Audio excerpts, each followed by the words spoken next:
I'm a 30-year-old woman, the middle child in a family of 3 siblings. My older sister Amanda, 33, has been the family's pride and joy for as long as I can remember. She's the golden child, the one who ticks all the boxes of what my mom considers success. Amanda's a corporate lawyer married to a doctor, with 2 perfect kids and a picture-perfect suburban life. Meanwhile, I've spent my life as the background character in her highlight reel. Growing up, it wasn't subtle. Every family dinner turned into a recap of Amanda's latest achievement. She aced her law school exams. Mom hosted a dinner to celebrate. She landed a job at a top firm. There was champagne. Bought a house? Mom couldn't stop gushing. Meanwhile, when I graduated with honors, Mom's reaction was, "Oh, that's nice, dear. So, what's Amanda up to these days?" It's not that I'm unsuccessful. I have a steady career, my own place, and I've been financially independent since my early 20s. But none of that seems to count in my mom's book. She's laser-focused on Amanda's accomplishments and treats me like an afterthought. It's like being in a play where Amanda's the lead, and I'm stuck as tree number 2 in the background. My younger brother, Eric, is 19 and in college. He's still figuring things out, but he's constantly under pressure to measure up to Amanda. Mom's always making helpful suggestions about what Eric could do to be more like your sister.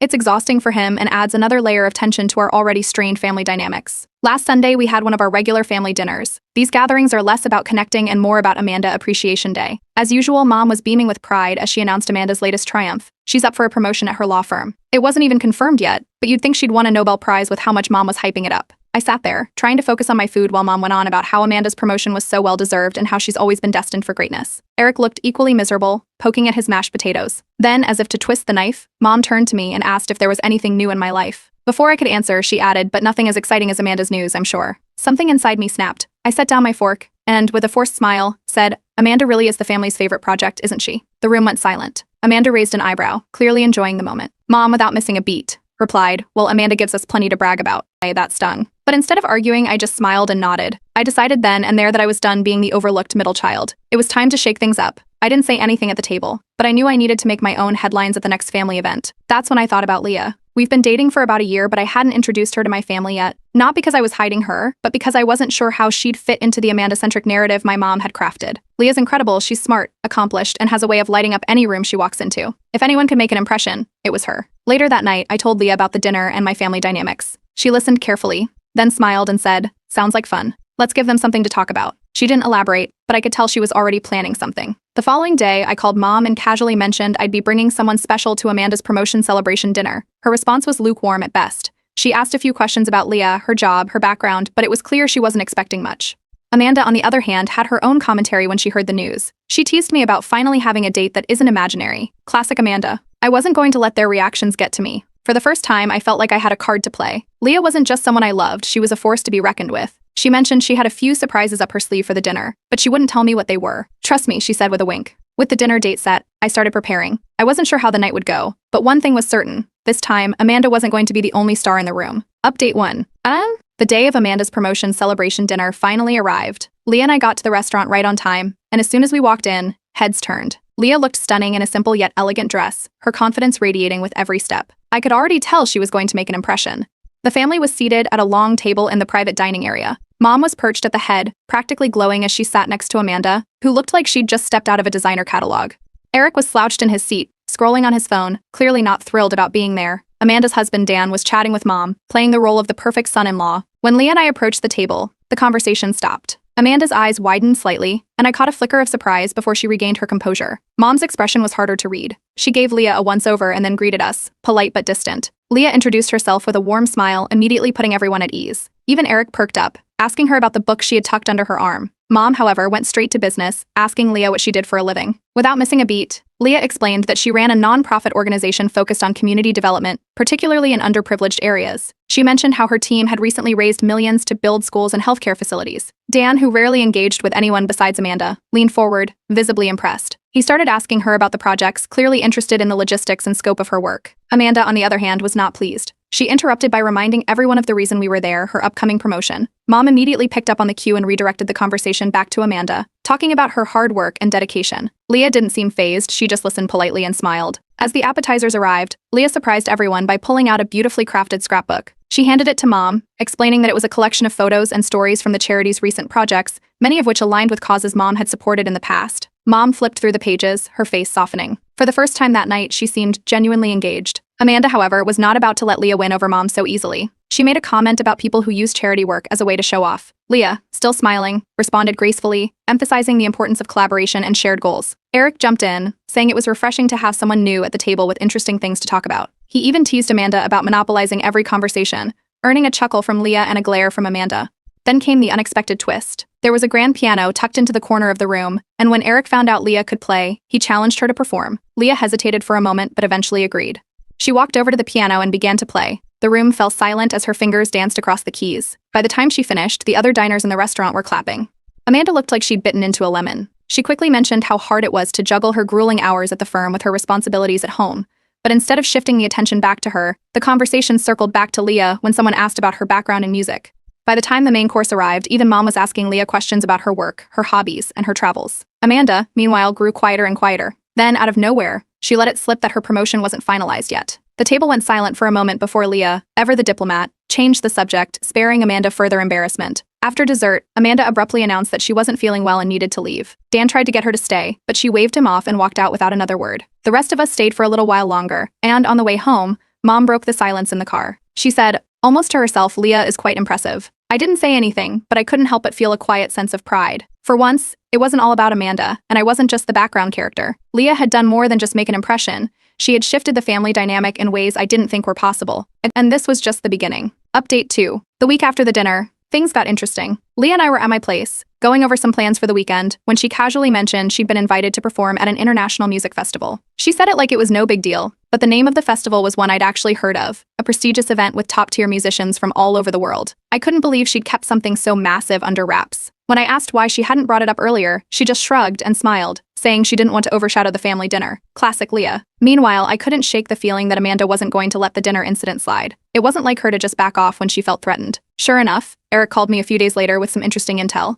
He'd overheard Amanda on the phone with Mom, floating the idea of hosting a charity gala at her house. Eric said she was hyping it up as a way to bring the family together while also giving back to the community. Translation, she was looking for a way to reclaim the spotlight. Not long after, Mom announced that we'd be having a family reunion and charity auction at Amanda's house. It didn't take a genius to figure out who was behind the idea. Amanda's house was the perfect venue, spacious, elegant, and designed to impress. Mom was already gushing about the guest list Amanda was pulling together, which apparently included some of her influential colleagues and clients. When I told Leah about the event, she didn't seem surprised. Instead, she got that mischievous glint in her eye and said she had a plan. I should have known by now not to doubt her, but I couldn't help feeling a bit nervous. Amanda was playing to win, and I wasn't sure how Leah intended to counter her. A week before the reunion, Leah revealed her strategy. She wanted to donate a painting for the auction. At first, I didn't even know she painted, let alone well enough to put something up for auction. But when she showed me the piece, I was floored. It was stunning, abstract yet deeply emotional, the kind of artwork that draws you in and makes you feel something. Leah planned to keep her identity as the artist a secret until the right moment, letting the painting speak for itself. When the day of the reunion arrived, Amanda's house was buzzing with activity. The living room had been transformed into a mini gallery for the auction items, complete with labels detailing the piece's origins. Leah's painting was there, listed as anonymous donor, and it already had a crowd of admirers.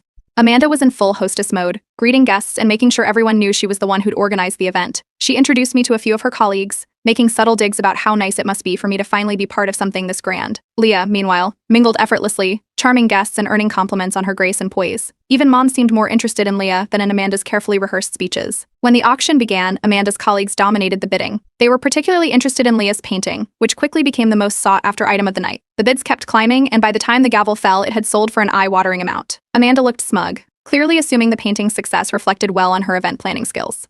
Then came the big reveal. As the auctioneer thanked the anonymous donor, Leah stepped forward and casually mentioned that she was the artist. The room went silent for a moment before the applause started. People swarmed her, asking about her inspiration and complimenting her talent. Amanda, standing off to the side, looked like she was about to explode.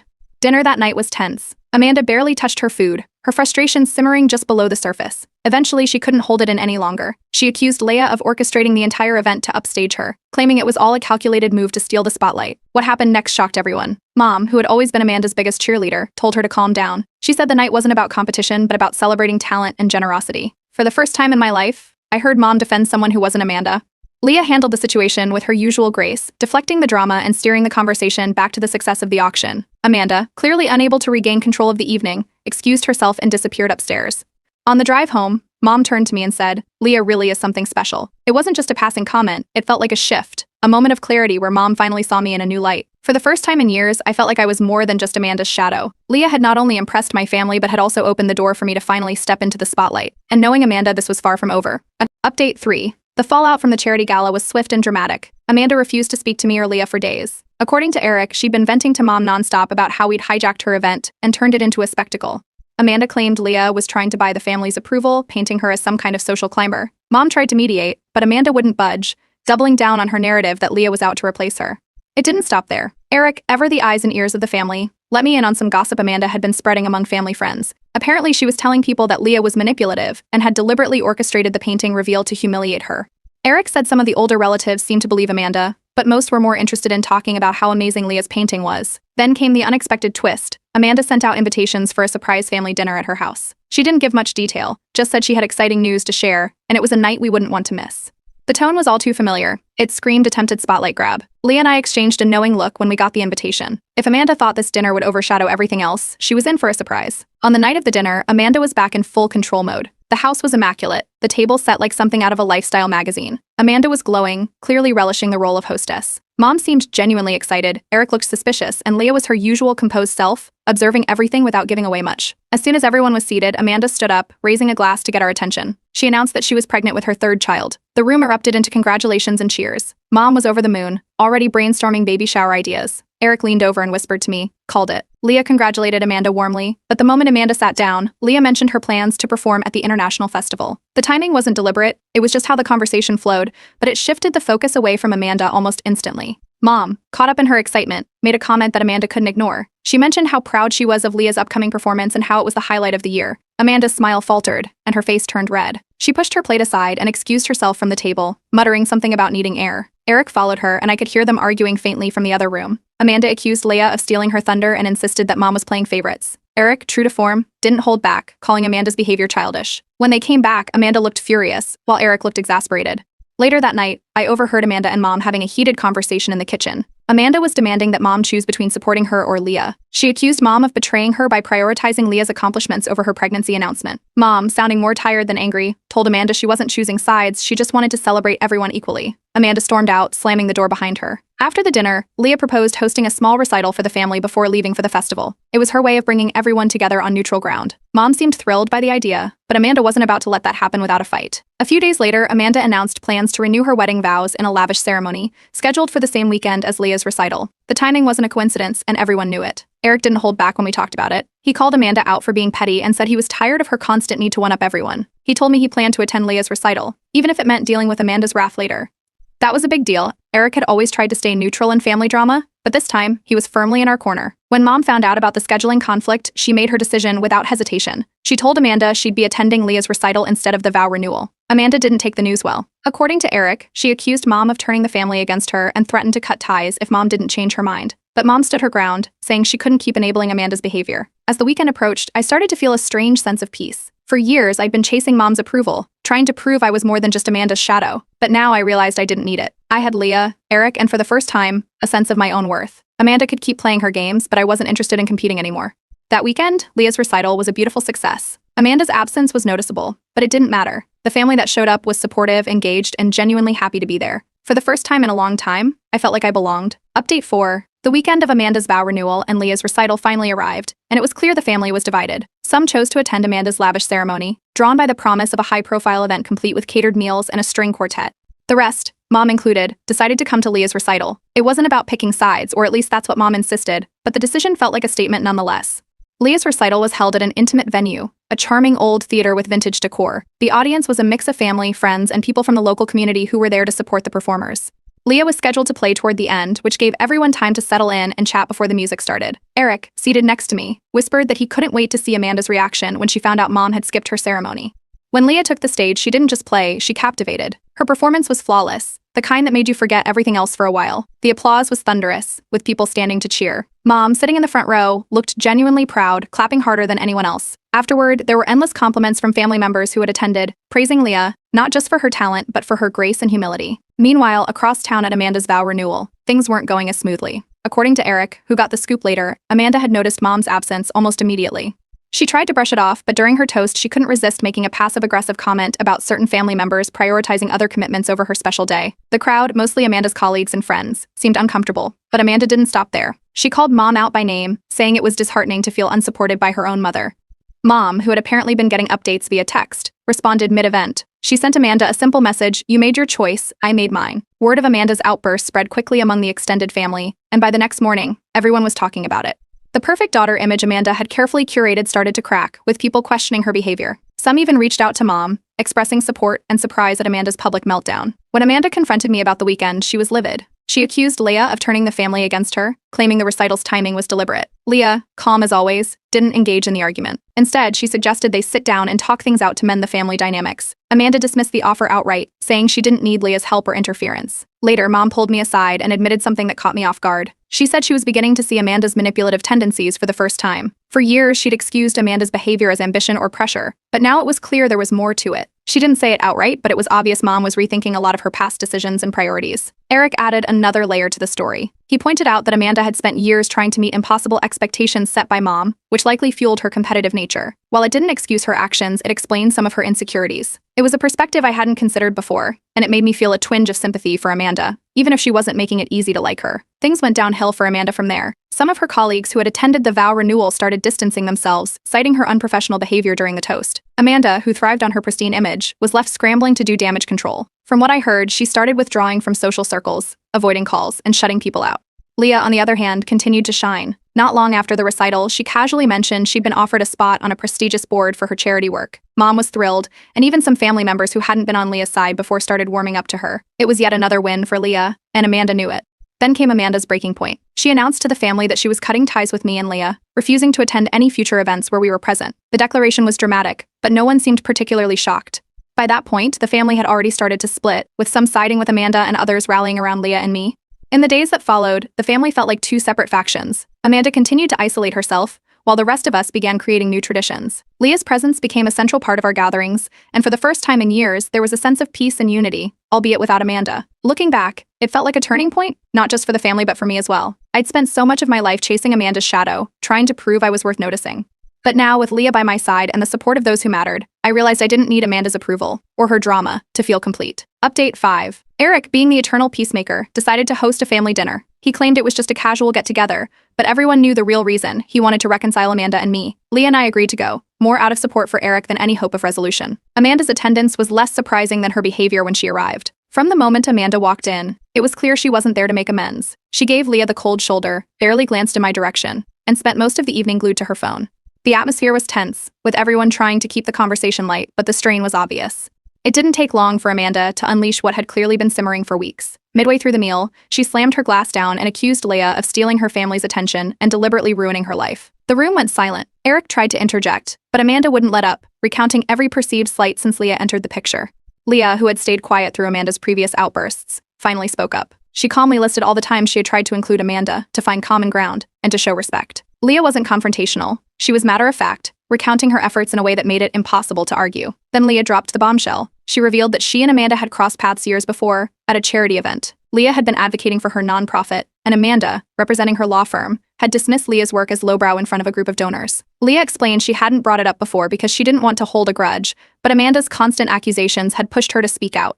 The revelation hit like a thunderclap. Amanda froze, her face pale. Eric looked stunned, and even Mom seemed shaken. The rest of us were speechless as the story sank in. Amanda stammered something about not remembering the incident, but her reaction said otherwise. The room stayed quiet, the air heavy with disbelief. Mom broke the silence with something none of us expected. She apologized to me for the years of favoritism, admitting she had been blind to Amanda's behavior. She said she now saw how much pressure she had put on Amanda and how it had warped their relationship. It wasn't an easy thing for her to admit, but it was the first time she acknowledged how her actions had affected the family. Amanda's reaction was predictable. She stood up, accused us all of ganging up on her, and stormed out, slamming the door behind her. Eric followed her, catching up with her at the driveway. Their voices were loud enough for us to hear snippets of the argument. Eric accused Amanda of being unable to handle anyone else's success, calling her out for her selfishness and insecurity. Amanda yelled back, blaming everyone else for her unhappiness before driving off. The rest of us stayed behind, trying to make sense of what had just happened. Some family members expressed sympathy for Amanda, saying she was under a lot of pressure. Others were clearly fed up, tired of her constant need to dominate every situation. Leah, true to form, stayed calm and suggested we focus on rebuilding our relationships without Amanda's interference. Later that night, Mom admitted to me that she regretted the dynamic she had created. She confessed she might have unintentionally set Amanda up to feel like she always had to be perfect, which only made her more competitive and resentful. It didn't excuse Amanda's actions, but it added a layer of understanding. Weeks passed with no word from Amanda. The family began to settle into a new normal, one that felt lighter and less fraught with tension. Our gatherings became more about connection and less about competition. Leah became an integral part of these moments, her warmth and presence helping to heal wounds I didn't even realize were there. For the first time, I felt a sense of peace. I wasn't competing with Amanda anymore. I was living my own life, surrounded by people who cared about me for who I was. Leah's influence on the family was undeniable, but it was more than that. I realized I didn't need Amanda's approval or validation to feel valued. In the end, the family created new traditions, ones that reflected our shared growth. Leah's recital became an annual event, something everyone looked forward to. Mom became more mindful of how she treated us, making an effort to celebrate everyone equally. Eric, ever the peacemaker, found his own voice in the process, refusing to let Amanda's absence define the family dynamic. Amanda stayed distant, her silence a constant reminder of the divide. But instead of dwelling on it, we focused on what we had gained. The drama might not be over, but for now the family was healing. And for the first time in years, I felt like I truly belonged.